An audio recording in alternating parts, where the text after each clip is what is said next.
Hello, hello, hello. How are y'all? How are y'all? We just got through with one fire chat, one down, two cases. Now we're fixing to do another one.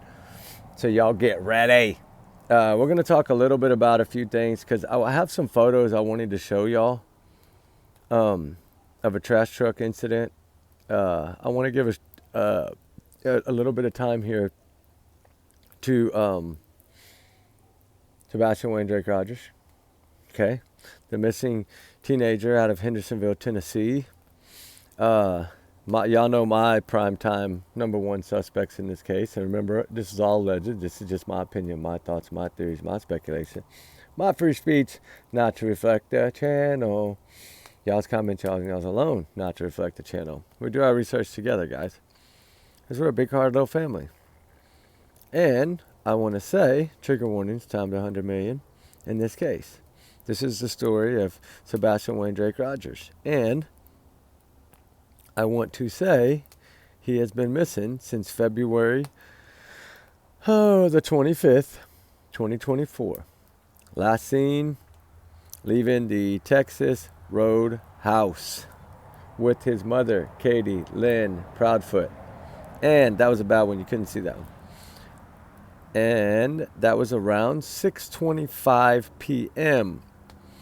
We know we talked a little bit about a few people today in the Katie Proudfoot side of the family and the bloodline, remember? We talked about just a few, not a whole lot, but a few of them, right? And these few that we spoke of here, right, are, I know I'm going fast because I have a lot to show. This one is really on my mind. The one that looks a lot like Katie. There's a few other ones that look a lot like Katie. Remember? Little Miss, I like to celebrate. I like to marry my dad.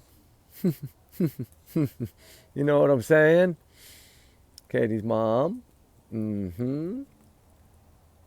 Take a look at that face, right? You think they had something to do with this? You think they're involved in this somehow, some way, guys? Do you? I don't know. I'm wondering if they... I know that some people have tried to vet these people. And y'all know Tiffany Nicole Cake, right? My condolences to her family. She tragically lost her life last year. Or 2022, I think. Sorry. And her obituary showed that... Let me find it here so I can share this with y'all because it's very, very important. Let me see if I can find it here. I know I have it. Let's see. Okay, right here. I'm going to blow it up. It's under sisters. Y'all see up there? Oh, Lord, y'all might not can see this. Let it die down. Hold on. It's got to die down a little bit. Y'all might have already seen all this. Let me see if I can turn the light down a little bit. Oh, yeah, that's what it was. Okay. Is that better? No, it's not better, is it? Well, anyway... It says here, let me turn up just a little bit. Let's see. Let me turn it this way. Hold on. I'm going to see if I can do this because I'm not good at this. I'm learning. I think y'all will be able to see this one. See there? It says Katie Lynn Payne Proudfoot. See that? Sister. Okay. We've been digging a little bit. I know some people dug in the very beginning on this. And we went and found some obituaries and we went and found a few things and we... been working on putting a family tree together to see if there's anything that we can come up with here. I'm trying to find this photo real quick because I happened to run into something the other day and I can't remember if I shared this with y'all already or not, but let me see if this is the video. Yeah, can y'all see that trash truck? I didn't want to show lights play, but you can't really read it. I fuzzed it a little bit. I made a picture kind of blurry. If you look at it, I'm sorry I'm talking. I should have turned the volume down. Hold on. It was really windy. I was trying to explain to y'all what happened to this guy here was that he was dumping a can and somebody had put a car battery in it. So the weight and the sensor and then the camera started taking photos. I actually turned the camera off. I got in the truck. I got to see how it works when something is put in there that's not supposed to be put in there, or how he can go back and look and see if anything else fell in there besides just the battery. He can kind of rewind the filming of it. And so that's what I'm wondering, because I know we needed data. They needed either some kind of eyewitness, some kind of data to get the landfill search across state lines, because that is very important, because it's very hard to get. And let alone be across state lines, it's even harder to get. So I wanted to, kind of, I'm trying to take the landfill, I'm trying to put everything together backwards is what I'm doing. I don't know if that makes sense to y'all, but I'm trying to work backwards from the landfill back right now, because that's, to me, that 7 to 10 days range is really early when he went missing, right after he went missing. So that's the timeline I look at. I want to say, okay, we need to focus in the first 10 days he was gone and the first 10 days before he was gone and vanished. And so I'm trying to see what I can find out. It's hard to find out things before because there wasn't much out there. That's why I go back to the family tree, the bloodline I called it. Go back to the bloodline and try to see, has anything ever happened to this family? Have they ever been charged of anything like this, right?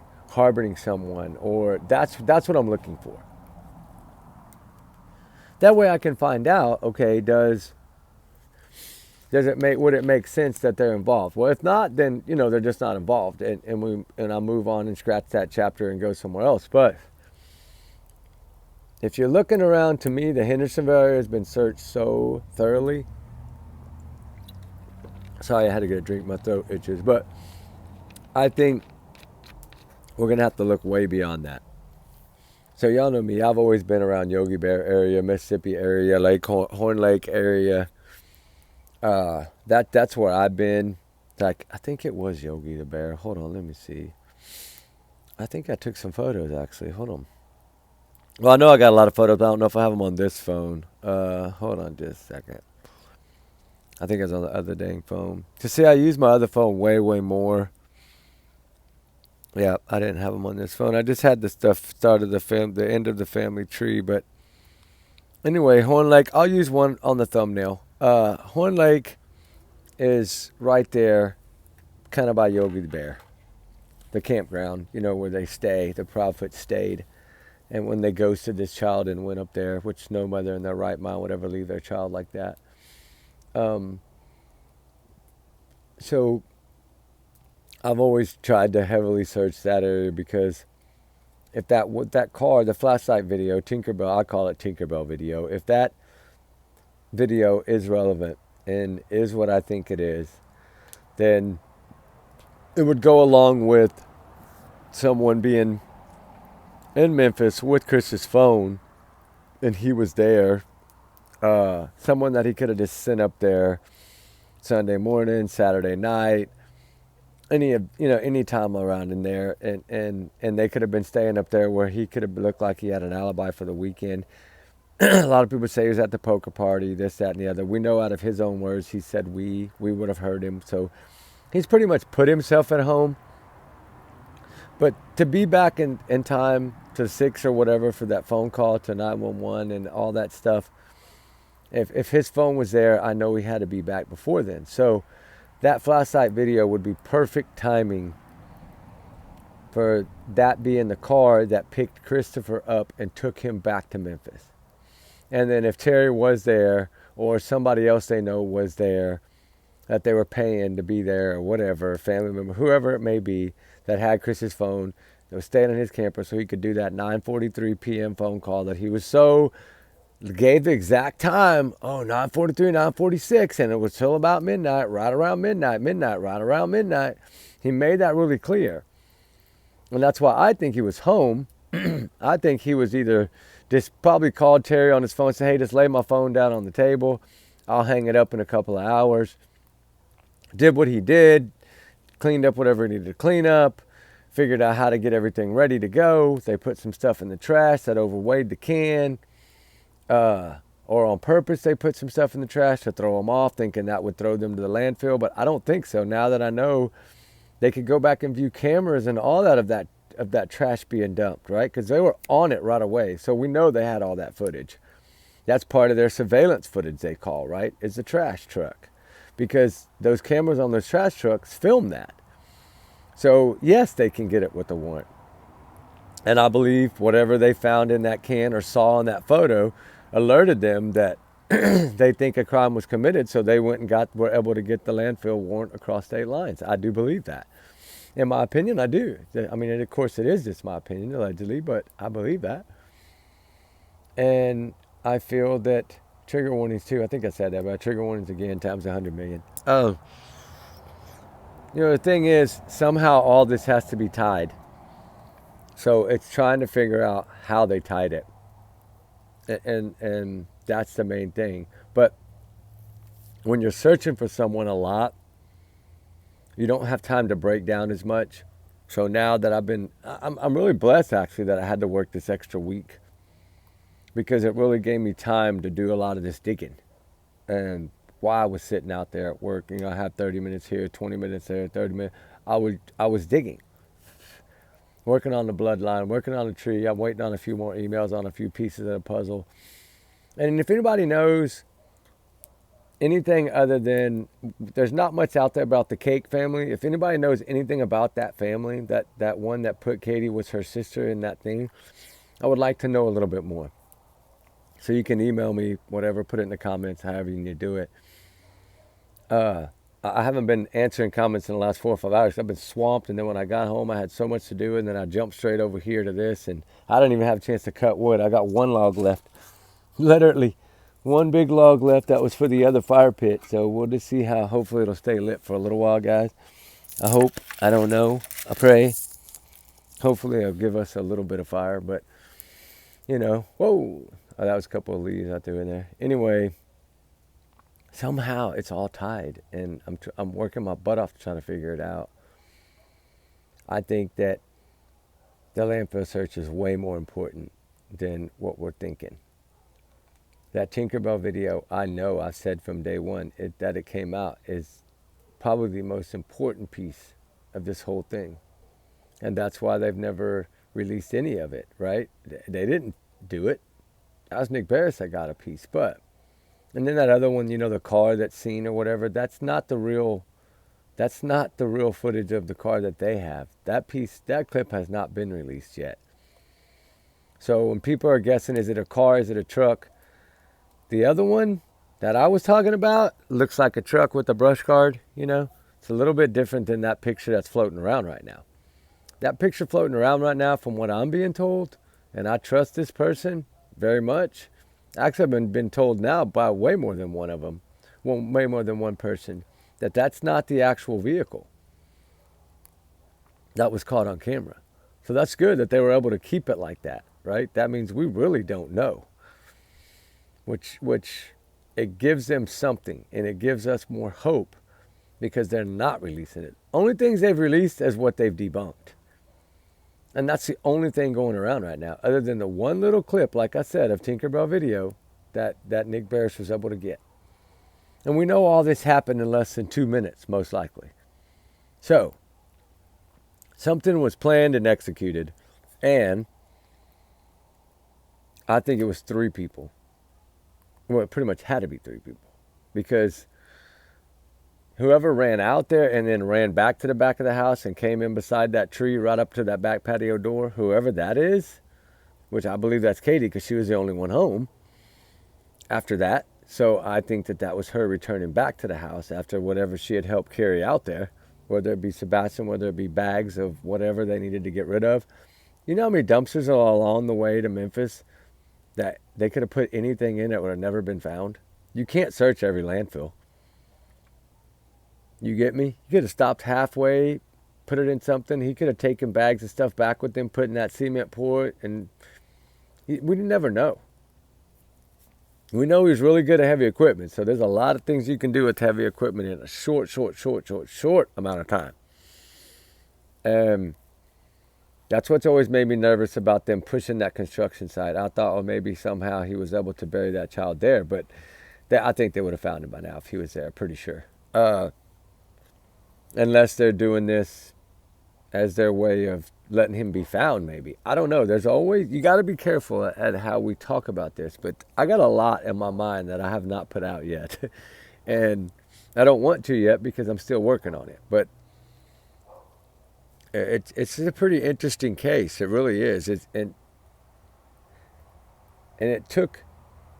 I don't think they outsmarted him. I think they outsmarted him, not outsmarted him, but in a way they did, because there's still one piece of the puzzle missing. But I think in my heart, what I feel that one piece of the, I'll go ahead and tell y'all what I feel that one part of the piece of the puzzle is that they're scared to make an arrest, thinking if they do, Sebastian won't be safe anymore if he is alive somewhere.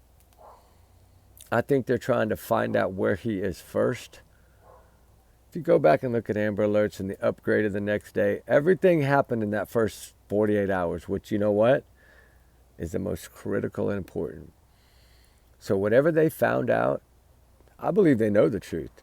Whatever they found out in the first 48 hours. And they've known ever since.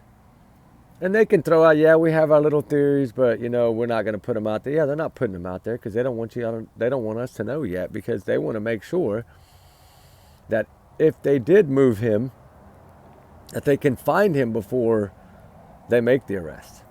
Like I said, I mean, I say it twice in a row, but you know what I'm saying. Y'all get what I'm saying. So that's going to be really interesting to see how this pans out. Because we're not going to know it's just going to happen. Just like Nikki McCann's case. We're not going to know it's just going to happen. And when it does happen, we're really not going to know anything else either, because they're not going to name persons of interest. They're not going to do anything. Just like Nikki McCann's case. I'm telling y'all, things are flipping. They're not going to put this stuff out there. They're going to keep it safe and keep it protected. And the only way they can is to just be quiet about it. And we have to respect that. Because when it gets to trial, we can't have hiccups like have been happening lately. Like in the Karen Reed trial and these other ones. There's a bunch of hiccups happening in these trials. And we can't, they know they got to get better at it. So I hope they hold everything so close that nobody sees it but them.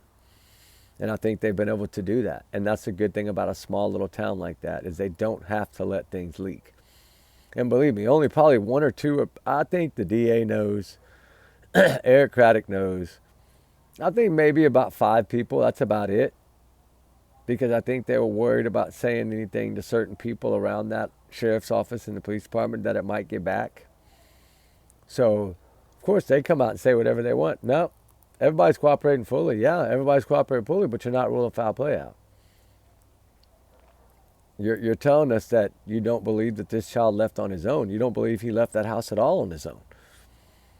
So they told us that from the beginning. We just didn't listen correctly, but they've told us that.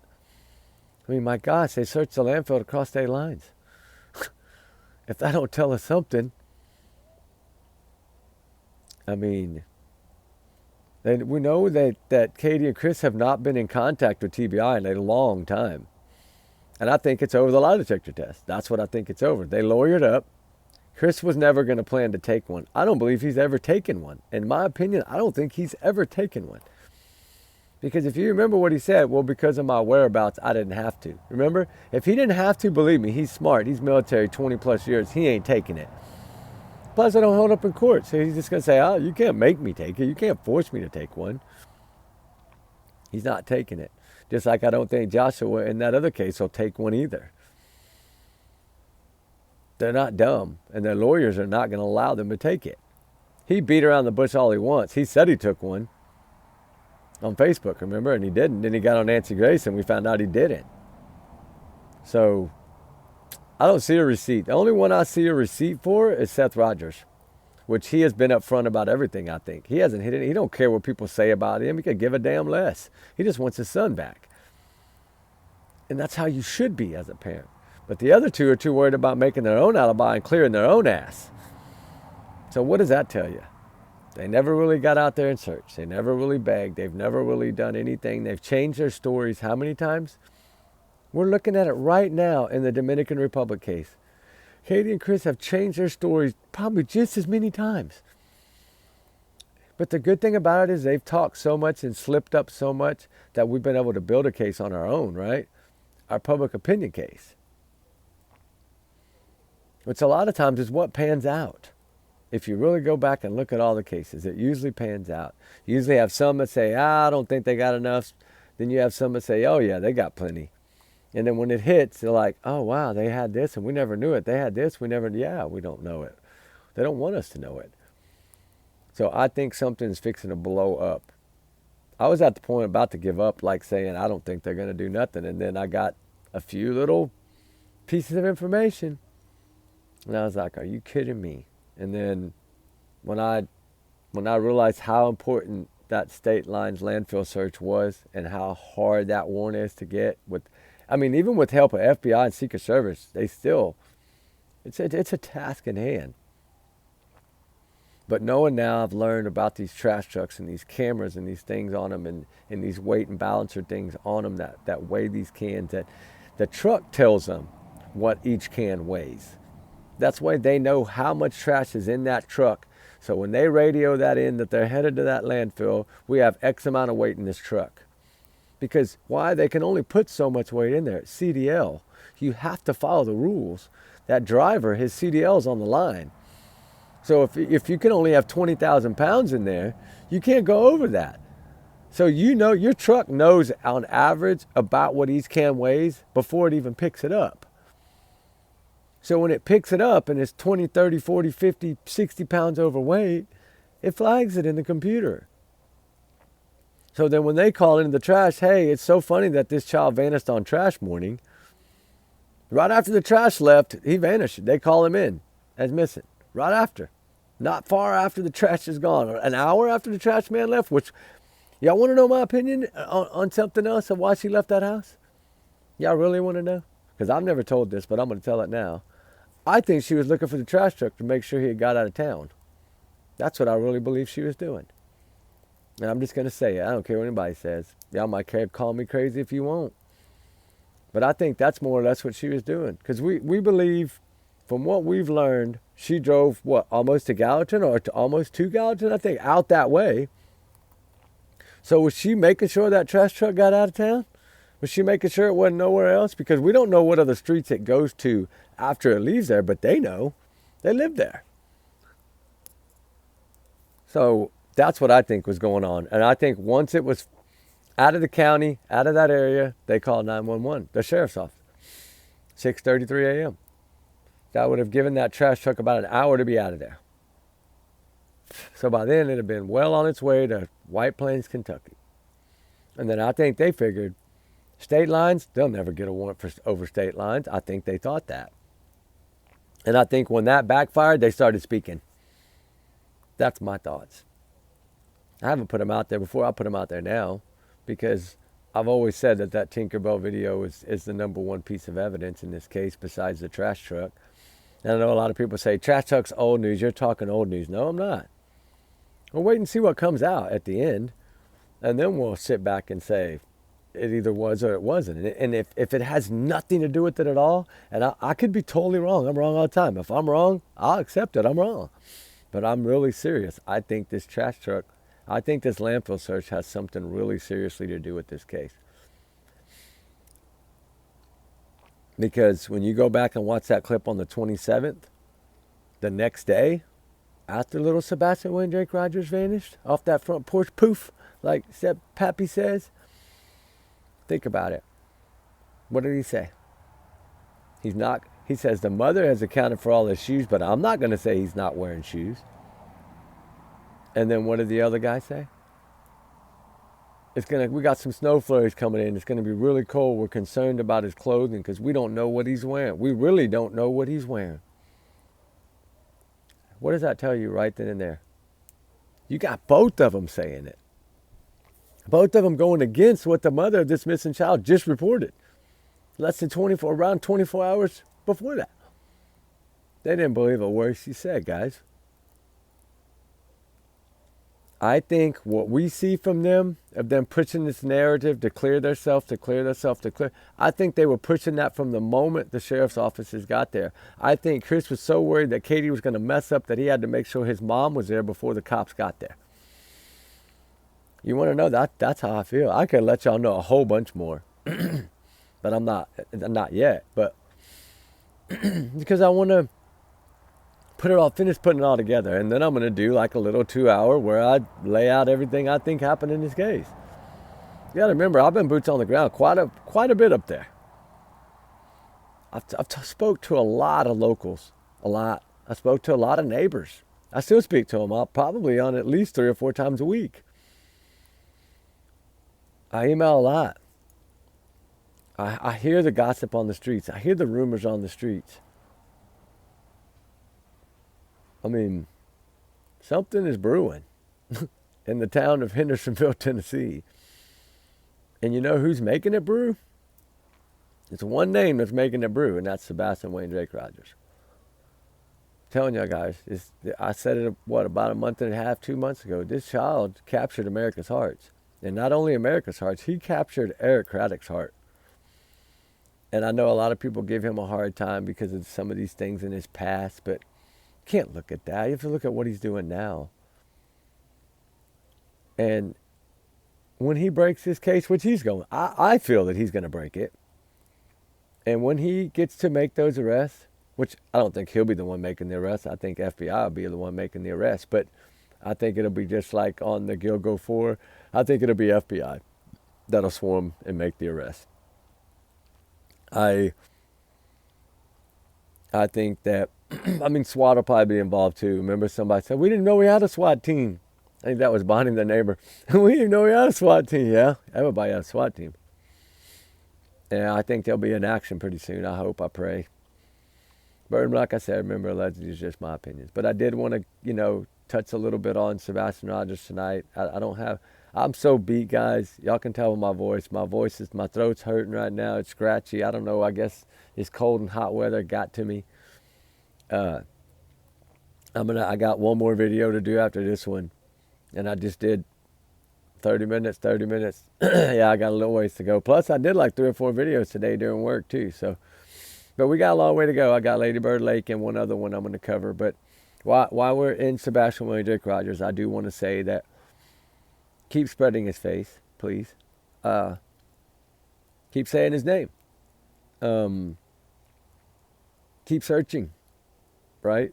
We're planning. We don't really announce ours. We just go, we search, we get out of there, then we announce it. That's like how I like to do things in the shadows, right? I don't like to be out there in the middle of everybody seeing me. I don't like that. I like to lurk around and do my searching, me and Ruby. I don't get distracted. That way when I'm there, I can utilize, if I'm there for 6 hours, I can hit the ground the whole entire 6 hours.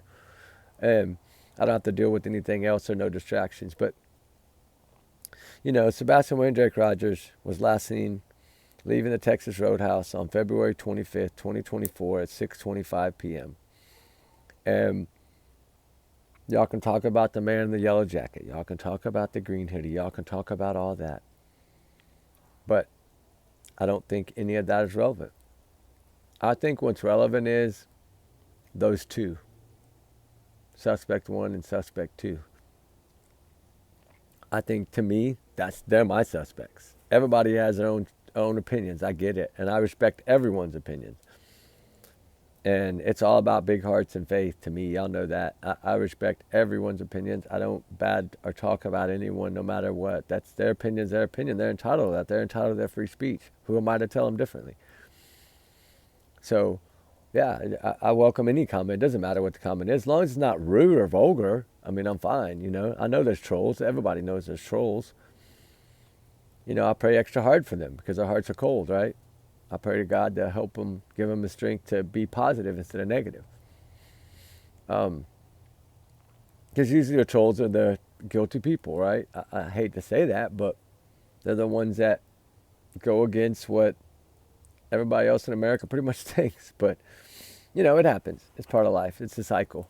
But, him going missing, I think I don't really think, if he did make it home, something happened right away when he got there. I'm just not keen to think that he's there. I think some kind of trade-off happened. Because you think about if the trade-off did happen at that time, right after that, 6:25, right? So 6:34, the dash cam ran, 6:25 to 6:34, dash cam ran that 9 minutes. So directly after 6:35, that means that they would have had to taken him to Memphis from there. And then that would have got them there about 9:30, which the call was at 9:43. Okay, so that means they could have had him out of there and in Memphis before Christopher even made that call at 9:43. Then his alibi would have stuck. But then that wouldn't explain the car unless my theory 2, which is the car is a decoy to make it look like he left at that time with the flashlight. That's why they brought up the flashlight. Is that something to make it look like he left? Did she run back and forth to make him think that Sebastian was running back and forth and that he finally ran away or got lost? I don't know. Was she trying to, thinking she wasn't going to be picked up that much? Maybe all the trees were going to I think she thought that the trees would camouflage everything and she would only be seen going and not coming back to the house. And that's what got her, I think. But was that just a decoy? But if it was a decoy, why would it be 2 people? That kind of gets me. So I don't really know. I'm over here eating snacks. I'm starving. I'm fixing to go in and eat. It's like little. I don't eat a lot of sweets ever, but they're like little cake bars. Not a cake bar, but it's like a little chocolate thing, chocolate and vanilla cake or whatever, and they're just little bitty. I'm here talking about my food. They're little bitty square things, and it's, I don't know, they're pretty good. But sorry to eat while I'm talking, y'all. I'm just starving. But I will say that either that video, the flashlight video, is either a decoy or it's how they got him out of there. Because the timelines would line either way. Because if he left there around 6:35, he would have got there around 9:35, 9:43, and that would have been the phone call. That would have been his alibi, and he was already there with Sebastian up there. That's my A. My B is that he had Terry up there with his phone to give him his alibi, and he was actually at home, and that's why he said we would have heard him. And then he was there till 3 a.m. when that car came and got him.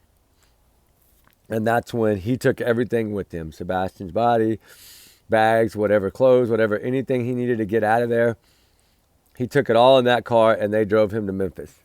Or that's the only 2 ways to me that it could have gone, because no scent leaving the house, no scent taking the trash out. No clear way to say that was him taking the trash out. We know the 1217 debunked video is a man walking his dog. We know another test that I'm doing that I haven't dropped yet, it's going to blow y'all's mind, is that little flashlight that they say he had. We tested that area. I don't know if I have those pictures. I'll show y'all a sneak peek if I have it. I might have it here. We did a test in this area, right? Because this is the area, guys. Y'all know what I'm talking about, right? The area behind the house, the gazebo, and y'all are seeing it backwards, but y'all know what I'm talking about. That's where the lights were in that common area, right? Let me see if I had the test. I used hearts and did my test. I don't know if I took a picture of it with this phone or not. I don't remember if I did. If I did, it'd blow y'all's mind. I wasn't going to share it yet, but if I have a photo of it, I'll share it. Let me see if I do. Y'all gonna be like, what the heck? I don't think I do, though, on this phone. I don't think I took the picture on this phone. It's on my other phone. Hold on. If I do, no, I don't have it on here. But what I did was we took a little light like those squeezy finger lights, like that's what they're talking about, right? That they give away at different things. And we walked back in there at dark and tested it, right, from up high with the drone camera to see if it would pick up the light. That lights weren't bright enough to even pick up on that camera. And we did that early on, before that camera was changed, right, when we droned that area. Which my drone, this was at night, almost at night, so that's why it looks kind of bluish. That's when we droned the area. Our first time up there. And I wasn't there. I was over by that store, but my drone's pretty good. I can reach a pretty good ways away. So I wanted to drone that area. And then, see, this is another picture from the drone, just to show y'all some of the pictures we It's like how it looks when you see through the drone. See that? That's clouds. And I don't know if y'all can see it good. You might not can, but it's just clouds in the tree. It does really good. It focuses very, very good, and it picks up some really good photos. Like some sun. When we fly up early in the mornings, we flew up a while back, and look at that sun. Look at those clouds. And that was a drone up at about 150 feet. And it's really good at getting clear. And the good thing about it was, I thought I actually had one on here. I was going to show y'all. But I'll show y'all tomorrow. Because we did a test and that flashlight will not be seen. But, and I need to move that other video over so I can play that little trash truck video for y'all. So, with that said, somehow, some way, is either right after the roadhouse or 3 in the morning.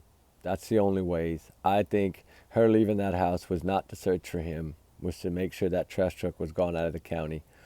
I think that was the only thing they were concerned and worried about. And either one, they put something in that trash can heavily on purpose, but I don't think that would have got the search warrant. I think it had to be something in there that caught their eye. Because remember, they had to pretty much explain that it looked like a crime was committed. So to get that across state lines landfill warrant. But I don't know. That's why FBI came in there. I think that's why it blew up so fast. Because really, one thing that we don't talk about, and we're going to talk about this tomorrow, because I got a whole bunch of stuff to talk about with it. But why the amount of people? Y'all do realize this is a small little county, right? They had over 10 different organizations show up the first day. Think about that. Really think about the ground they covered in the first 2 days and go look at any other case out there. You know what you're going to find? They didn't even cover, most cases don't even cover about 1/10 of what they covered in that little bitty town in one day. It took, in most of the other cases that I've been able to find, it took a week to have that many people on the ground and to cover that much area. I mean, they covered as much area as they did in that Galvez, that guy that had broke out, remember, and was hiding and lurking in the night and sleeping in the ground. They finally caught him. That's about the manpower they used in that case. And he was a fugitive that had broke out of jail on the run. So, goes to show you the power of it. We're going to get into that part of it because a lot of people don't talk about that. Talk about why so many. Right? They utilized, you know why? Because Eric Craddock, like he said, I don't know everything. He wanted to make sure that whatever he felt was happened in the first day, everybody was there to give their opinion as well. To let him know, am I crazy? Do you think this is, and I think they just started working together as a team, and I think they figured it out in the first 48 hours. That's what I believe. And I think they just need a few pieces of puzzle, and the main piece is to find him. If they believe that this child's alive, they're not going to make an arrest till they find him. Because they feel if they do, that he'll be harmed. And I don't blame them. So, do I feel that way? 30% of me thinks that he's still out there somewhere. 70% thinks he's not. Bless his heart. And it breaks my heart. Because y'all know all these cases are important to me. My heart gets in every one of them. And so, I hope, every time I see something green, I think, I was just seeing those green light bulbs at the top up there, and it just makes me think a little Sebastian, that green Frisbee back there, just little things. Like when I see pink and purple, I think of Summer Wells and, Harmony Montgomery. It's just the things that make people think about it. But, Sebastian's favorite color was green. The color of an army is green, right? And, some of these things that the biodad has done, Seth has done with the candle lights and all just the beautiful lights of the green path. Just so many wonderful things. And Katie and Chris have not done one of those. Not one. And I think it's because they know their backs are against the wall. And they're just hoping that they won't find that one piece of the puzzle. To them, it's a game of cat and mouse. Keep Sebastian away from them. Keep them from finding him, and they won't make the arrest. And I think that's what they're doing. That's what I feel they're doing. Nobody's talked about it, but that's what I feel they're doing. Playing cat and mouse with Eric Craddock. And I think he's going to win. Allegedly, in my opinion, I think he's going to win. I think he already has one, to be honest. I think he just needs to find him. Because I'm telling y'all, mark my words, Sebastian Rogers will change the laws with CPS and everything else in the state of Tennessee. It's coming. And when it does, it'll be a very powerful movement, I think. I think it'll be really a blessing. And I pray every day that this child's found, along with everyone that's missing to be found. Everyone that ran away, they ran away for a reason. They deserve to be found too. So, anyway, y'all guys, remember, think about little Sebastian, right? Say a little prayer, extra prayer tonight for little Sebastian Rogers. And just keep him in your mind, right? And share his face if you can. Even if it's at church, or light a candle tomorrow. Tomorrow's Sunday. Everybody in here that goes to church tomorrow, light a candle. And say a little prayer. See, the power of prayer is good. I feel that it is. I feel that in my heart. I think so. And look at what's going on. Nikki McCann, and now we got Kanaki, and all these things are coming. They're breaking. They're getting good. They're getting that's possibly going to be 2 cases that are going to be going down right now, and maybe 3, because I feel the other one is too. But we'll see what tomorrow brings, but I don't want to talk about that one yet, but we'll see. And then Lady Bird Lake, I'm going to try to do that tonight if I have enough time. I don't know, I'm pretty beat, but I'm going to try. If not, we'll do it tomorrow night. But I'm pretty beat. Tomorrow will be my first day off. Oh man, sorry I've yawned. It's going to be so nice. I'm so sorry I yawned, guys. That's rude. But just keep Sebastian. Keep them all in our prayers, guys, right? Keep them all in our prayers. Little Sebastian deserves it. Let me show his picture one more time before I get off of here. Because I think it's always best to show photos. I wish I would have figured this out sooner, but y'all know me, I'm slow. I knew I had that one I made in here somewhere. And that one you can really see good. Oh, here it is. You can really see this one good, I think. I don't know now. I might have it up too bright, but oh no, you can see it. Little Sebastian Wayne Jake Rogers. Right? Has his date of birth. He's 16 years old now. And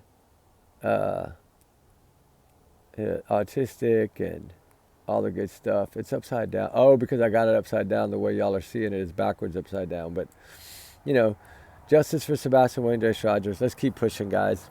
We got to get this boy found so we can get the answers, get the truth, right? If we can find the truth, we can find him. And I think something's fixing to come. I hope. I pray. I pray it is. And we'll see what happens. My gut's telling me something's really, really close. Like close. Like a week, maybe less close. But we'll see. We'll see how it goes. Anyway, like I said, his favorite color is green. He does not like fire ants. We know that. He's a gamer.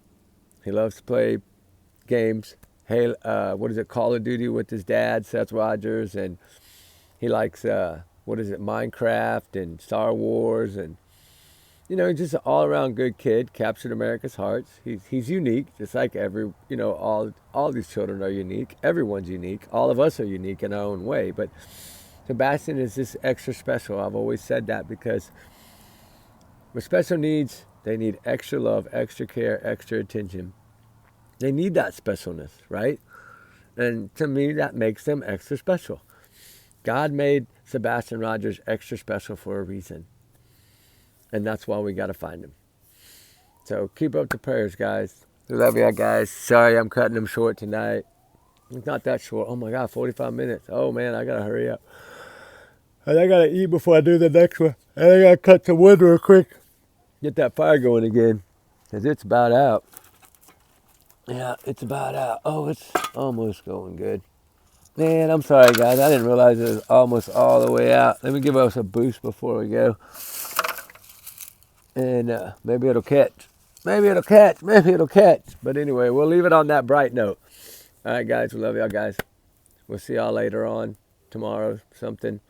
Y'all guys be good, be safe. Prayers always for all the missing, all the runaways that run for a reason. Remember, allegedly, these are my opinions, guys. My big bubble right here. Take it as a grain of salt on my throat. All right, guys. Y'all be good, be safe. We love y'all, guys. Remember, y'all's comments, y'all's and y'all's alone, not to reflect the channel. We do our research together because we're a big-hearted little family. Trigger warnings always. Prayers for everyone. And we pray for all of y'all, and we love all of y'all. Thank y'all so much for all y'all support, guys. We'll talk tomorrow. All right. Bye.